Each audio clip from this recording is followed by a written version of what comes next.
Okay, you guys. So as we kind of alluded to the beginning of the show, we are less than, I believe, 2 weeks away from the start of the Paris Olympic Games. And I know we have a very special guest who is calling in with us today, Daniel Roberts, our guy. He's out there training. We're catching him after his workout. And of course, he punched his ticket in the 110-meter hurdles. So you guys help me to welcome him, the last year's bronze medalist at the World Championships in Budapest, future Olympian, Daniel Roberts. Thank you so much for joining us today. First, thank you guys for having me. Okay, before we dive into everything, how was practice today? Because you're literally still on the track. So how was it? I mean, technically, I haven't started yet. I just did my Oh, warm up. I'm about to start practice after this. So I had to squeeze you guys in though. So I'm here. I'm here. oh my gosh. We appreciate that Very much so. so Thank you. much. So thank you for Of squeezing course. us in as you're about to start getting ready. But Daniel, talk to us. I know we had a chance to connect while you were in Hayward Field. I saw you in the content lounge. We talked afterwards. At the time, you said it hasn't sunk in that you punched your ticket. I'm going to ask you now, as a couple weeks have gone by, do you feel like this moment that you are in a future Olympian heading to Paris soon, has that moment sunk in for you? Honestly, not completely, because I feel like I'm still. My coach makes sure make sure that I'm still focused on the goal, and obviously the job's not finished. So the goal is that gold medal in Paris.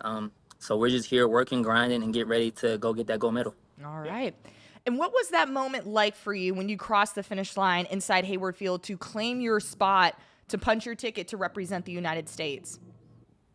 It felt great. I mean, that's always obviously the first step is making that team, and I know how hard that is from since 2019. I've made every team, but none of those teams have been easy to make. So making that team was a great relief, great stress reliever. Honestly, having my wife there was great. And just seeing my teammates that are gonna be on the team with me in Paris was exciting too. So I'm very excited to go.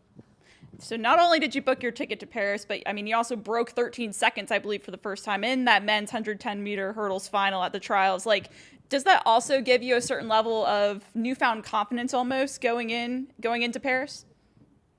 Yeah, for sure. I mean, it's been a long season for me. I feel like I ran pretty early in a lot of races early and very consistently around the 13:1 range. So I was hoping something would come, something would pop off eventually throughout the season. And it just happened to pop off when it needed to at trials. So no, I'm very excited about that. I knew it was there. Training has been great.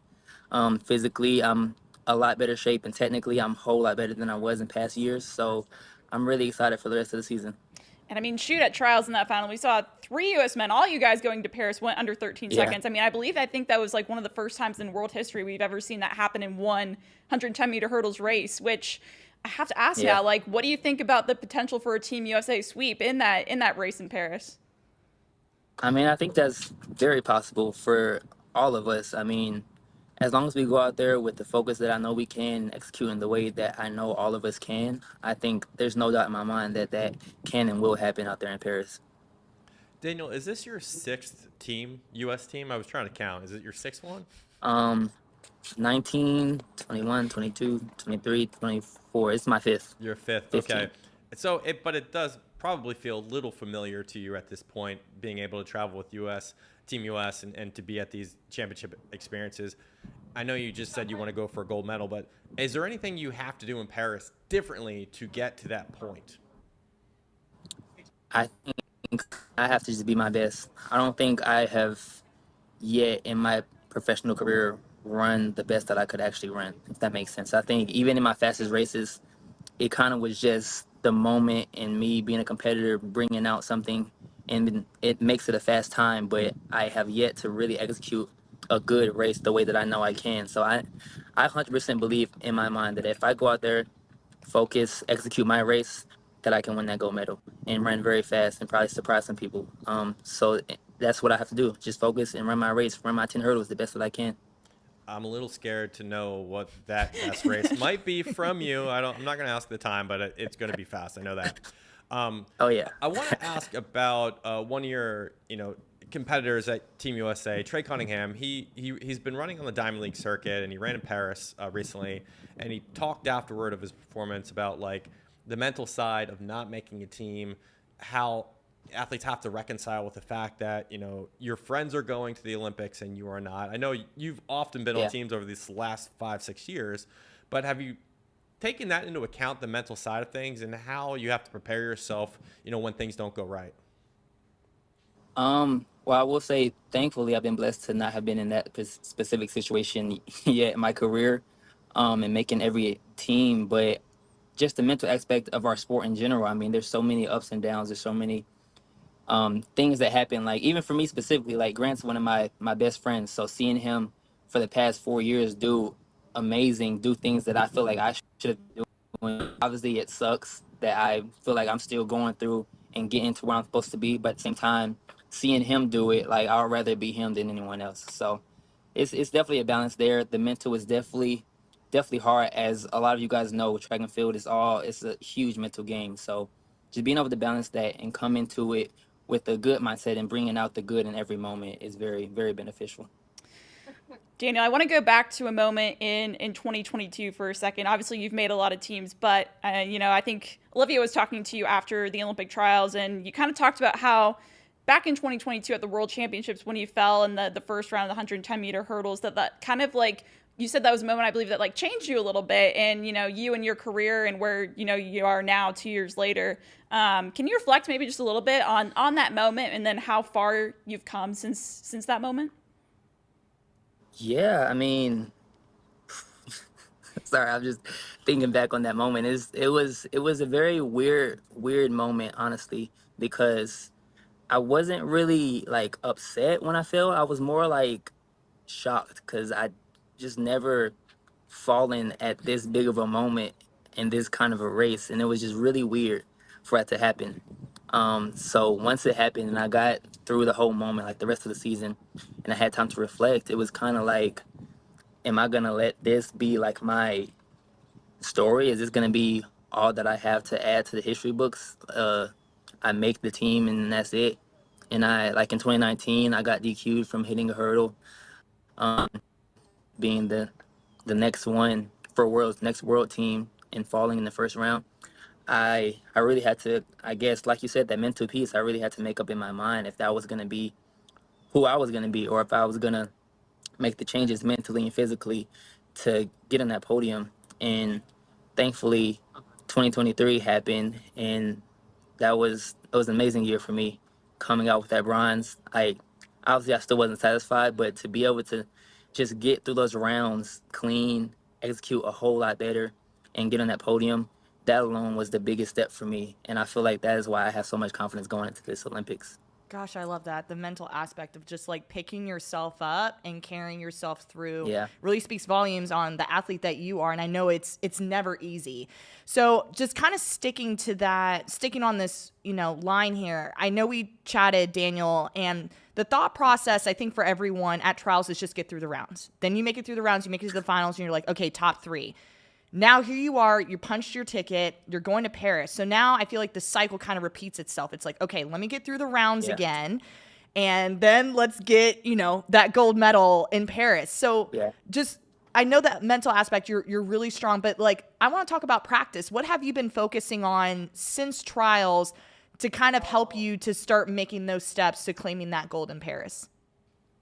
A lot of it is just technically, like I was saying earlier, I've ran very fast, even in the race at trials. Like, I feel like the moment just kind of brings things out of me that sometimes I don't really. I'm looking back at the film, it's like I still don't know how I ran that fast, because a lot of the things that I was supposed to do, I didn't do, like, technically. So we've been really just drilling the technique and trying to get that ingrained to where when those moments come, it can be second nature. I won't have to think about it, and I can just run fast and really be free. A lot of it just technically, honestly. That's the main thing. I've still been trying to deal with a little of a Achilles injury that I've had for the past probably month and a half. So I haven't practiced as much, but it's been a couple quality hurdle days every week. And that's really all I've needed, because I've still felt great. Honestly, I feel even more fresh now because I feel like I've been able to sit down and chill and just get treatment. But yeah, just working on that technique is getting that ingrained, the mental aspect of the training as far as just staying locked in, staying focused throughout every rep and not taking reps off or not getting lazy the last few hurdles. Just those type of things, really focusing in on that. All right, Daniel, I want to pivot just entirely almost into something different. Have you watched Sprint? And if you have, what are your impressions? I did watch it. I think it's gonna be great for the sport. I mean, I feel like that's the only opinion that that really matters at this point for me. There are some things that I feel like were left out that could have added a little bit more, but obviously I'm looking at it from someone actually in the track world, and I feel like the film was made to bring people to the track world. And I feel like with that in mind, I feel like it's definitely gonna do its job. Yeah, that was the follow-up I had. I think the discussions I think we've all had is how does track grow to a casual audience? And I think Sprint's probably a good step in the right direction. Oh, yeah. Is there anything else like this sport can do to help bring new fans to the sport? Is it about storytelling mostly? I mean, have you thought about that? Like how do we bring like new fans to the sport? I definitely agree as far as the storytelling is huge. That's a huge part of it because I feel like people they're not going to feel any type of way or be attracted to something that they can't relate to or they don't understand. Like a lot of people don't just know how track and field works. So I feel like just getting it out there in front of people more and getting the stories of these people out more. I mean, that's something I personally have tried to do more this year with my social media and videos and YouTube and that type of stuff. So I feel like that alone for us athletes, but also the higher ups that control track and field, I feel like that is a huge step to drawing eyes in general. Which one was your favorite episode? I'm a big Shelly Ann fan, to be honest. So any episode she was in was good. But honestly, the whole thing, I watched it all in like maybe 2 days. It was really good. It was cool seeing Noah with his mom and those type of interactions, and then just the training. And then also Sha'Carri. I think it was, I know that's been a separate thing, but just the way they all was interacting outside of the track was interesting for me to see. Obviously being that I only see them most of the time, like in really different vibe mostly, but that was cool. Yeah, I think we all kind of agree because we're like in the space. So we're like, we kind of want to see a little bit more, like give me the juicy stuff. But I feel like as you and Corey mentioned, like this is a great start to catering to the casual fans to kind of get them in the door, and then we can explore other options. So Daniel, a couple more questions, and then I'm going to let you go to your coach so you can get your practice in.